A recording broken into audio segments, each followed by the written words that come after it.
হরে কৃষ্ণ জয় নিতাই। পুরুষোত্তম মাস বা অধিক মাসের শেষ একাদশী পরমা একাদশীর ব্রত মাহাত্ম্য শ্রবণ করুন। এই পবিত্র পরমা একাদশী অত্যন্ত গুরুত্বপূর্ণ এবং সর্বপাপ বিনাশকারী, সর্বসুখ প্রদানকারী। এই পরমা একাদশী পুরুষোত্তম ভগবানের অতীব প্রিয়। তাই ভক্তি সহকারে এই একাদশীর ব্রত মাহাত্ম্য শ্রবণ করুন। মহারাজ যুধিষ্ঠির বললেন, হে কৃষ্ণ, পুরুষোত্তম মাসের কৃষ্ণপক্ষের একাদশীর নাম কি এবং এর বিধি বা কি? দয়া করে আমাকে বলুন। ভগবান শ্রীকৃষ্ণ বললেন, হে যুধিষ্ঠির, সুখ বুক মুক্তি আনন্দ প্রদানকারী, পবিত্র এবং পাপ নাশিনী এই একাদশীর নাম পরমা। পূর্বে বর্ণিত একাদশীর বিধি অনুসারেই এই ব্রত পালন করা কর্তব্য। এখন এই ব্রত বিষয়ে এক মনোহর কাহিনী তোমাকে বলবো। কাম্পিল্য নগরে মুনি ঋষিদের কাছে আমি তা শুনেছিলাম। কাম্পিল্য নগরে সুমেধা নামে এক ব্রাহ্মণ বাস করতেন। তার স্ত্রীর নাম ছিল পবিত্রা। তিনি অত্যন্ত প্রতিব্রতা ছিলেন, কিন্তু পূর্ব কর্মফলে এই ব্রাহ্মণ ধনহীন হয়ে পড়েন।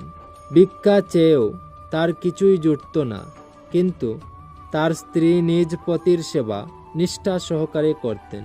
গৃহে অতিথি সেবার জন্য প্রয়োজনে অনাহারে থাকতেন। স্বামীকে কখনোই বলতেন না যে গৃহে অন্ন নেই। পত্নীর শারীরিক দুরবস্থার কথা চিন্তা করে ব্রাহ্মণ নিজের ভাগ্যকে দোষারোপ করতেন। একদিন পত্নী প্রিয়ঙ্বদাকে বললেন, হে কান্তে, আমি ধনবান মানুষদের কাছেও ভিক্ষা চেয়ে পাই না। বলো এখন আমি কি করব? ধন সংগ্রহের জন্য আমি অন্য কোথাও যেতে চাই, তুমি আমাকে অনুমতি দাও। ব্রাহ্মণ পত্নী তখন তাকে বললেন, হে বিদ্বান, এ জগতে মানুষ তার পূর্ব সঞ্চিত ফল ভোগ করে। পূর্বজন্মে কোনো ফল না থাকলে স্বর্ণ পর্বতে গেলেও কিছু পাওয়া যাবে না। হে স্বামী, পূর্বজন্মে আমি অথবা আপনি কেউই ধন সম্পদ ইত্যাদি কোনো কিছুই সৎপাত্রে দান করিনি। তাই আমাদের ভাগ্যে যা আছে তা এখান থেকেই লাভ হবে। আপনাকে ছাড়া আমি এক মুহূর্তও থাকতে পারবো না, কেননা পতিহীনাকে দুর্ভাগা বলে তখন সবাই নিন্দা করবে।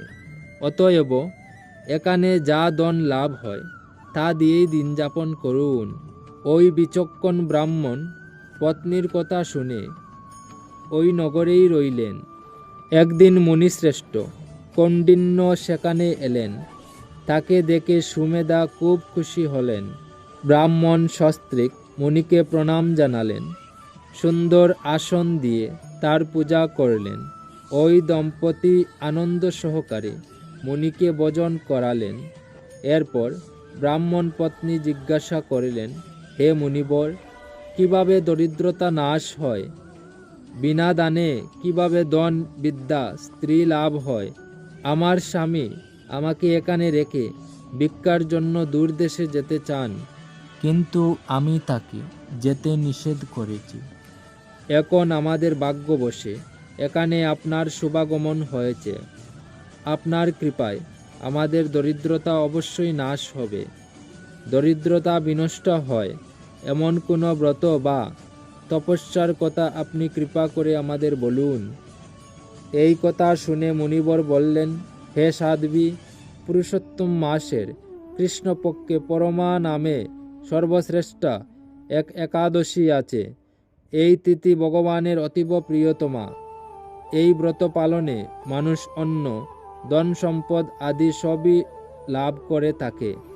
এই সুন্দর ব্রত ধনপতি কুবের প্রথম করেছিলেন।